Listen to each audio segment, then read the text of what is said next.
guns. Today we are having a look at the Kel Tec PF9.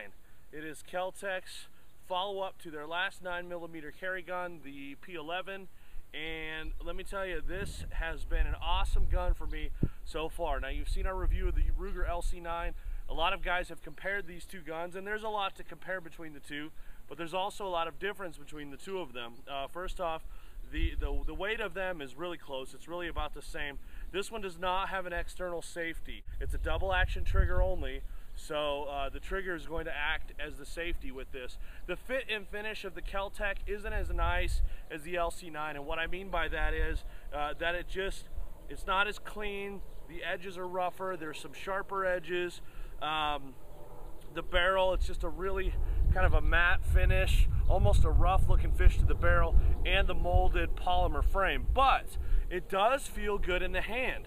The frame on this, as far as hands go, my hands even, it fits it really well, and I have no trouble hanging on to it, being comfortable while I shoot, and even on top of that, some accuracy. I had heard some people say before I got mine that the PF9, the recoil is a lot worse than the Ruger LC9, and I'm gonna have to disagree with it. I don't feel like it's any worse at all.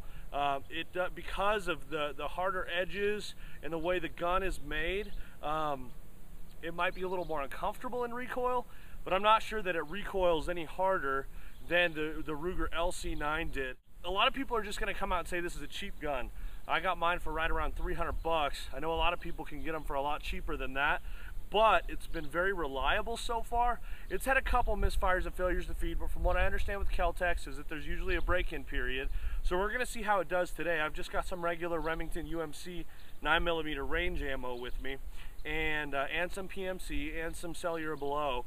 But I'll tell you one thing I do like about this is the pointability of it over the Ruger LC9, and I also like the sights a little bit better than I do on the LC9. And then I don't know exactly what you would do with this, but the people at Kel Tec thought it would be cool if they put a tactical rail, an accessory rail on the bottom of the front of the frame right there.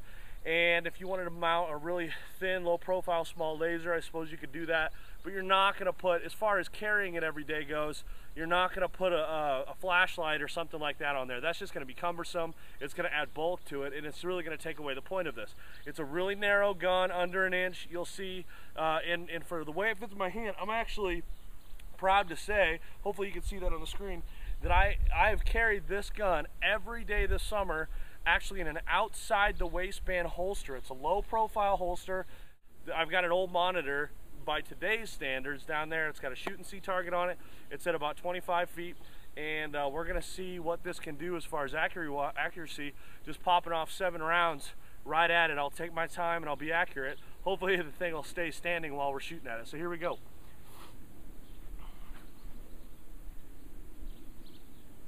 All right, looks like we're on target there. A little bit left.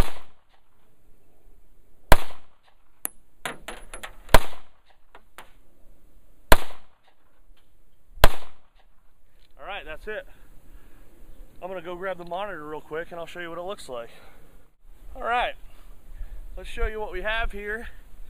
This is an old computer monitor, not super old by most standards, but you can see 1, 2, 3, 4, 5, 6, 7, all 7 shots right in an area about that size. So accuracy's not too bad. Reliability was 100%, which is good. I like to see that, but it's running a little bit left. So I'll tell you what I'm gonna do. I'm gonna load it again. I'm gonna leave these here, but I'm gonna load it again, and I'm gonna start putting point of aim right here, and I'm gonna see if I can't bring these back a little bit and see if that does any better. I'm gonna load 6 rounds in here while I'm doing this. I'm gonna tell you a couple more things about the gun. It does lock open upon the last shot. One tricky thing, and I've heard a few things like this about Kel Tec, it's actually a 7-round magazine, but it's only holding 6 rounds. And I don't mean it's only holding 6 rounds like it's not loosening up like it should. I mean, it's like it's only intended to hold 6 rounds. So I don't quite know what the deal with that is, but you know, it's one of those things where if I called Kel Tec, from what I hear about their customer service, I could probably just say, hey, I've got this magazine, it's supposed to hold 7, it's only holding 6, and it's not, and they'd probably just send me a new one. the function of this is really tight. I'm actually surprised. This function's very tight. It's got a snappy pop to it with recoil, but it's locks up tight. It feels solid. From my perspective, you've seen a lot of my reviews, and I don't have any reason to pad the truth. This feels really solid.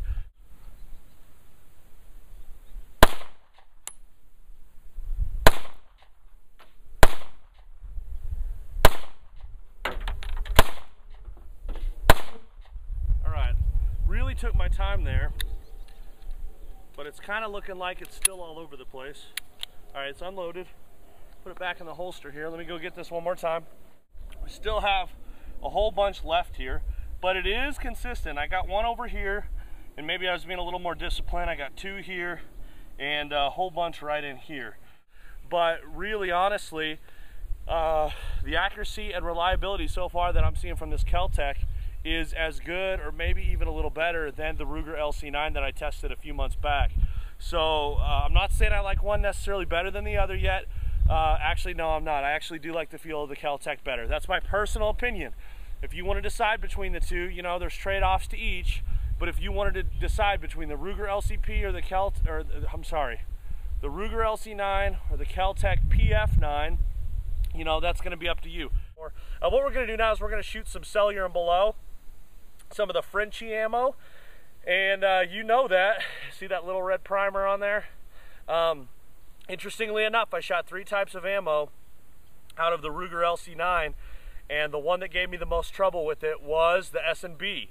So I've got the Kel Tec loaded up now with a magazine full of S&B, and I want to see how it performs. I want to see maybe if it's going to be a little bit less picky as the LC9 was. So here we go. All right, load it up.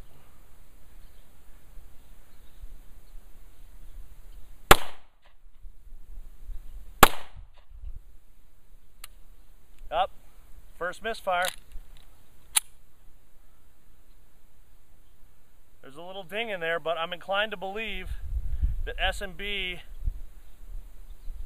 sinks their primer. Yeah, it looks like they sink their primer down a little more. So that's tied up still for the PF9 and the LC9.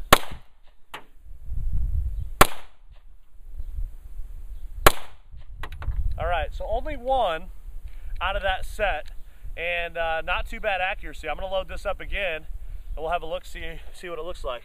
All right, here we go. 6 more rounds, standing this time. Hopefully you can see me okay. I'm videoing myself again. No more film crew, back to Ebbs the Lone Ranger. This is awesome today. It's so nice out. I can see the mountains over here. You guys should be jealous. All right, 6 rounds, here we go.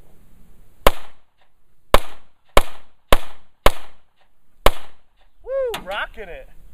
My poor truck over here is taking a beating from all the shell casings. That's what trucks are for though, right? No misfires that time. 6 shots, 0 misfires. So we're starting to see only 1 misfire from the S&B. No stovepipes, no failures to eject. The PF9 is performing well.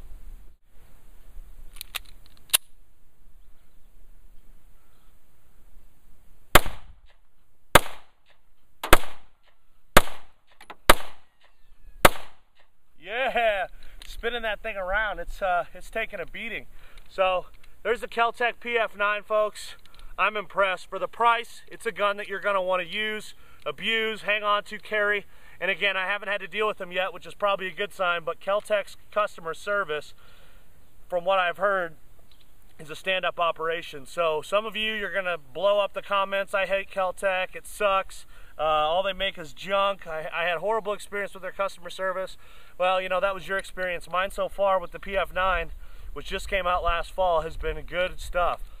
One thing I will say about the Kel Tec is the slide release isn't actually really the slide release. It's more like just the slide stop. There's nothing in the barrel. I do have the magazine in, but it's open.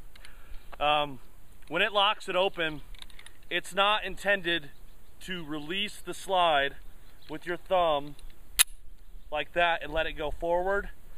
it's harder on the gun. This gun is actually intended to be racked by hand and then to chamber around or to eject around, rather than releasing the slide to chamber around. So it'll be easier on the gun.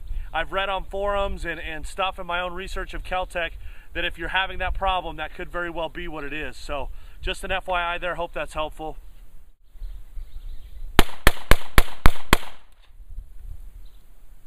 Oh yeah, that's fast.